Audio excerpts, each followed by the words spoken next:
साथ कोरोना बढ़ रहा है। जाहिर है कि एक सीमा के बाहर आके हर हेल्थ सिस्टम की एक सीमा होती है। तो बेड्स बहुत तेज़ी के साथ, जो ऑक्सीजन बेड्स हैं, जो आईसीयू बेड्स हैं, बहुत तेज़ी के साथ ख़त्म होते जा रहे हैं। लेकिन आपकी सरकार पूरी कोशिश कर रही है कि बेड्स को और ज़्यादा से ज़्यादा बढ़ाया जाए। पिछले कुछ दिनों में हमने कई कदम उठाए जिसकी वजह से बेड्स को काफ़ी ज़्यादा बढ़ाया गया और अभी तक दिल्ली में बेड्स की कमी नहीं होने दी गई। अभी भी आने वाले कुछ दिनों के अंदर हमने बेड्स को बढ़ाने के लिए कई कदम उठा रहे हैं और अगले कुछ दिनों के अंदर ही, 2-4 दिनों के अंदर ही मैं उम्मीद करता हूं कि बड़े स्केल के ऊपर बेड्स हम बढ़ा पाएंगे। कोशिश करेंगे कि अगर कोई मरीज़ को बेड चाहिए, सीरियस मरीज़ हो, उसको ऑक्सीजन चाहिए, तो ऑक्सीजन की दिक्कत नहीं होनी चाहिए उसको। हमारा इस वक्त सबसे मेन मकसद है, इसमें सबसे ज़्यादा ज़रूरी हो जाता है कि मरीज को ऑक्सीजन की ज़रूरत होती है।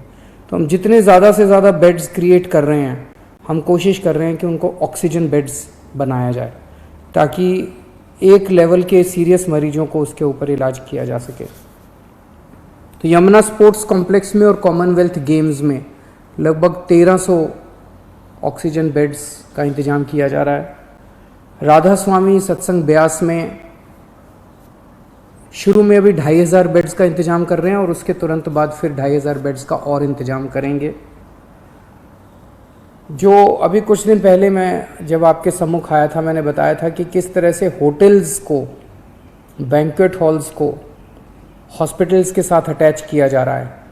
तो लगभग 2100 बेड्स इस तरह से होटल्स और बैंक्वेट हॉल्स को हॉस्पिटल्स के साथ अटैच करके हम 2100 ऑक्सीजन बेड्स बनाने में सफल हुए हैं, जो कि कल या परसों में ऐप में भी आ जाएगा।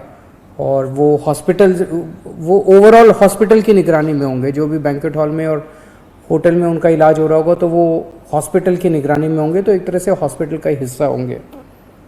तो इस तरह से लगभग अगले 2-4 दिन के अंदर मैं उम्मीद करता हूँ कि 6000 बेड्स और हम इस पूरे सिस्टम के अंदर ऐड करने में सक्षम होंगे। लेकिन जिस तेजी के साथ कोरोना बढ़ रहा है, अभी किसी को नहीं पता इसकी पीक कहाँ पे आएगी। जैसे मैंने बताया, परसों 19,500 थे, कल के केसेस पिछले 24 घंटे के 24,000 आए हैं। कल कितने होंगे, फिर परसों कितने होंगे और फिर उसके बाद कितने होंगे, किसी को नहीं कह सकते। इसीलिए हमें अपनी तैयारियां और बढ़ चढ़ के करनी पड़ेंगी। हम इस वक्त ज़रा सी भी आलस नहीं कर सकते, ज़रा सी भी सांस नहीं ले सकते। इस वक्त हमें 24 घंटे मेहनत करके ज़्यादा से ज़्यादा इंतजाम आगे करने पड़ेंगे, ताकि अगर कोरोना उतना हो जाता है तो हम एक कदम कोरोना से आगे होने चाहिए। अभी थोड़ी देर पहले मैंने डॉक्टर हर्षवर्धन साहब से फ़ोन पे बात की और उनसे मैंने निवेदन किया। ये तीनों चीज़ें मैंने उनसे मांगी, तीनों चारों चीज़ें। एक तो मैंने उनसे निवेदन किया कि दिल्ली के अंदर बेड्स की बड़ी मात्रा में कमी हो रही है। नवंबर के अंदर जब कोरोना आया था तो 4100 बेड केंद्र सरकार ने हमें मुहैया कराए थे।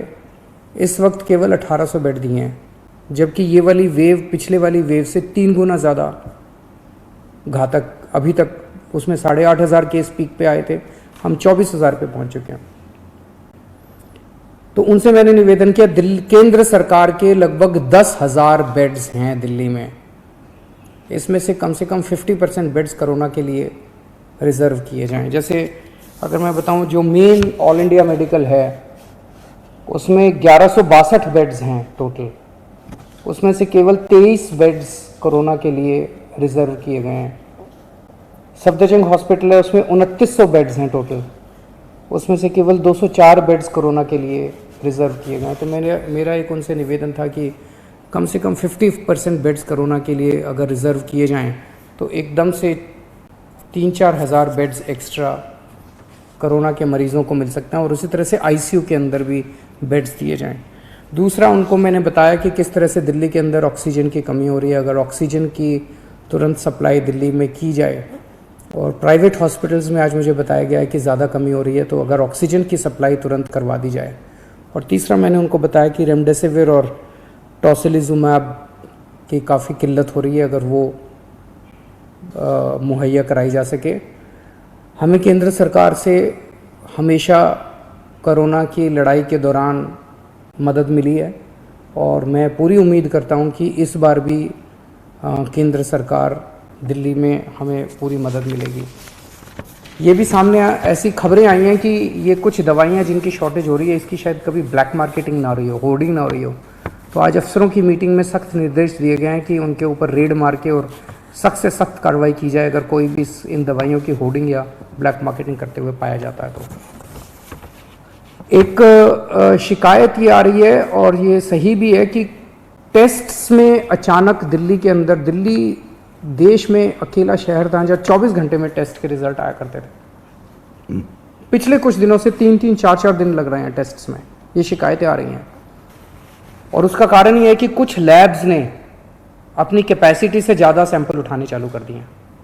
उनकी कैपेसिटी मान लीजिए 5000 की है दिन की, वो 10,000 ले लेते हैं, 15,000 सैंपल डेली ले लेते हैं और वो एक देने सैंपल का रिजल्ट देने में उनको 3-3, 4-4 दिन लग जाते हैं। इससे नुकसान आप समझिए कि एक सीरियस मरीज, उसने आज सैंपल दिया, उसका रिजल्ट अगर 3 दिन बाद आएगा, 3 दिन के अंदर तो उस व्यक्ति की मौत भी हो सकती है। तो उनकी ज़िंदगी के साथ खेल रहे हैं। ऐसी लैब्स के खिलाफ सख्त कार्रवाई की जाएगी जो अपनी कैपेसिटी से ज़्यादा सैंपल उठाते हैं और 24 घंटे के अंदर रिपोर्ट नहीं देते। और सभी डीएम्स को भी इंस्ट्रक्शंस दिए गए हैं कि किसी भी लैब को सैंपल देने के पहले देखें कि उनके पास कुछ पेंडिंग सैंपल्स तो नहीं पड़े हुए हैं। उन लैब्स को बिल्कुल सैंपल ना दिए जाएं जो 24 घंटे के अंदर अपनी रिपोर्ट नहीं दे रहे हैं। कुछ हॉस्पिटल्स देखने को मिले, हमारा एक ऐप है दिल्ली सरकार का, उस ऐप में आपको रियल टाइम बेसिस पे पता चलता है कि किस अस्पताल के अंदर कितने बेड भरे हुए हैं, कितने बेड कोरोना के खाली हैं, कितने आईसीयू बेड हैं, कितने खाली हैं, कितने भरे हुए हैं। रियल टाइम बेसिस के ऊपर इस ऐप पे आप देख सकते हो। और ये ऐप हम नहीं चलाते, हर हॉस्पिटल को हमने पासवर्ड दिया हुआ है, वो हॉस्पिटल वाले खुद उसमें डेटा भरते हैं। तो जिस हॉस्पिटल ने अपने ऐप में, हमारे दिल्ली सरकार के ऐप में भरा हुआ है कि अभी मेरे पास 40 बेड खाली हैं, और कोई वहाँ जाता है और बेड मांगता है और अस्पताल मना कर देता है, तो ये इसके खिलाफ अब सख्त कार्रवाई की जाएगी। इस तरह की शिकायतें आ रही हैं कि ऐप में दिखा रहे हैं कि बेड है लेकिन अस्पताल बेड दे नहीं रहे, वहाँ जाते हैं तो कहते हैं बेड खाली नहीं है। ऐसे अस्पतालों के खिलाफ जो गलत जानकारी भर रहे हैं, जो फ़ोन पे ठीक जानकारी नहीं दे रहे हैं और ऐप में होते हुए भी अगर वो मरीज को बेड नहीं देते हैं, ऐसे अस्पतालों के खिलाफ अब सख्त कार्रवाई की जाएगी। कोरोना से निपटने के लिए हमें मजबूरी में ये वीकेंड कर्फ्यू लगाना पड़ा। चारों तरफ से खबर आ रही है कि लोग इसका अच्छे से पालन कर रहे हैं। अगले कुछ दिनों तक हम स्थिति पे नज़र रखे हुए हैं। अगर स्थिति और गंभीर होती है और अगर हमें जो भी कदम इसको कंट्रोल करने के लिए, आपकी ज़िंदगी बचाने के लिए, आपकी सुरक्षा के लिए, आपके स्वास्थ्य के लिए जो भी कदम उठाने पड़ेंगे, हम कदम उठाएंगे। और मैं उम्मीद करता हूं कि आज तक जैसे आपने मेरा साथ दिया, हर कदम पे जो भी कदम हमने उठाए आपने साथ दिया, आप इसी तरह से हमारा साथ देते रहेंगे। नमस्कार। तो दिल्ली के मुख्यमंत्री अरविंद केजरीवाल को आप सुन रहे थे, जिन्होंने बताया कि मौजूदा वक्त में क्या स्थिति दिल्ली की बनी हुई है। केंद्र से सहयोग की अपील की है। अस्पताल में बेड की कई जगह कमी है, लेकिन उन्होंने कहा कि ऑक्सीजन बेड जो है उनकी संख्या बढ़ाई जा रही है और जो वीकेंड लॉकडाउन लगाया गया है इसके बाद कुछ दिन समीक्षा की जाएगी। अगर हालात नहीं सुधरे तो कुछ और बड़े कदम उठाए जा सकते हैं।